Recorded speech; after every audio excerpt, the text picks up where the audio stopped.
महान ग्रंथ महाभारत से जुड़ी छोटी छोटी ऐसी कई कहानियां हैं जो न सिर्फ रोचक है बल्कि इस ग्रंथ को पूरी तरह समझने में सहायक भी है। लीला में पेश है पांडवों और कौरवों के जन्म से जुड़ी ऐसी ही कहानी। कृष्ण के समय में विवाह करने की एक खास प्रथा का चलन था। उस वक्त राजा महाराजा अपनी ताकत के बल पर स्त्रियों पर अधिकार कर लिया करते थे।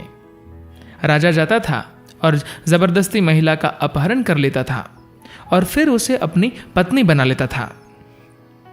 बाद में कृष्ण ने विवाह की इस रीति का चलन खत्म करने की कोशिश की। उन्होंने कहा, इस तरह से किसी स्त्री को हासिल करना अधर्म है, यह न्यायपूर्ण नहीं है। किसी स्त्री को आप जानवरों की तरह लूटकर अपना नहीं बना सकते। कृष्ण ने जब यह बात कही, उससे पहले तक इस काम को बहादुरी और मर्यादा का काम माना जाता था।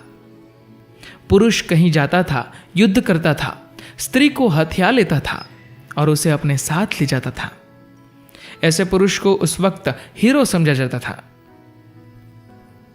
आपको पता ही है कैसे आपका भी सपना होता था कि एक शूरवीर किसी सफेद घोड़े पर सवार होकर आएगा। बस यह वही वाली बात थी। आइए अब बात भीष्म की करते हैं। आपको पता ही है कि वह महान योद्धा थे और उस काल में कोई ऐसा नहीं था जो उनकी बराबरी कर पाता। एक बार भीष्म काशी गए।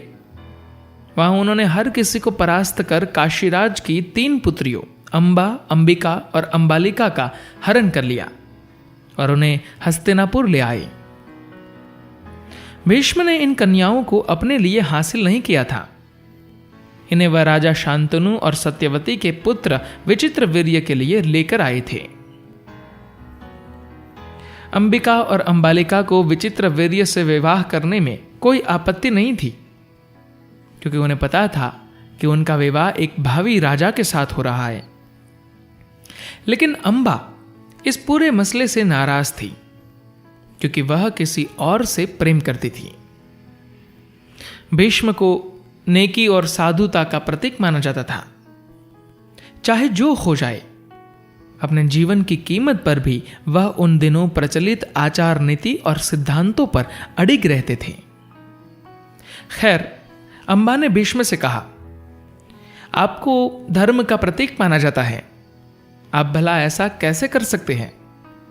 आप मुझे जबरदस्ती अपने साथ ले आए हैं, जबकि मैं किसी और को अपना दिल दे चुकी हूं।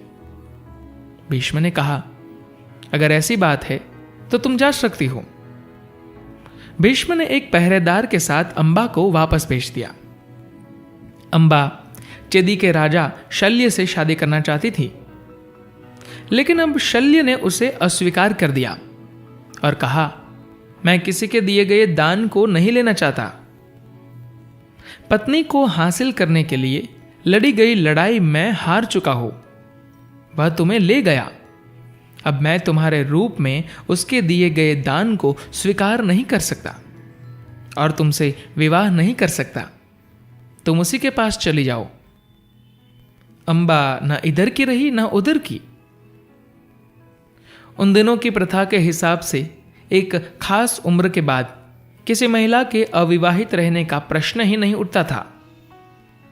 विवाह समाज का एक बेहद जरूरी हिस्सा था। कोई रास्ता न देखा अंबा वापस भीष्म के पास वापस गई और बोली, आपने मेरा सब कुछ बर्बाद कर दिया। अब आप ही मुझसे विवाह कीजिए। आपने मुझे चुराया है। आप उस शख्स से मुझे छीन लाए जिसे मैं प्रेम करती थी। अब व्यक्ति मुझसे विवाह करने को तैयार नहीं है, क्योंकि वह मुझे दान के रूप में स्वीकार नहीं करना चाहता। मेरी 2 बहनों का विवाह पहले ही राजा के साथ हो चुका है, लेकिन उससे विवाह करने में मेरी कोई दिलचस्पी नहीं है। आप ही वह शख्स है जिसने मुझे जीता है, इसलिए आप ही मुझसे विवाह कीजिए। भीष्म ने कहा, मैं शपथ ले चुका हूं कि मैं कभी विवाह नहीं करूंगा।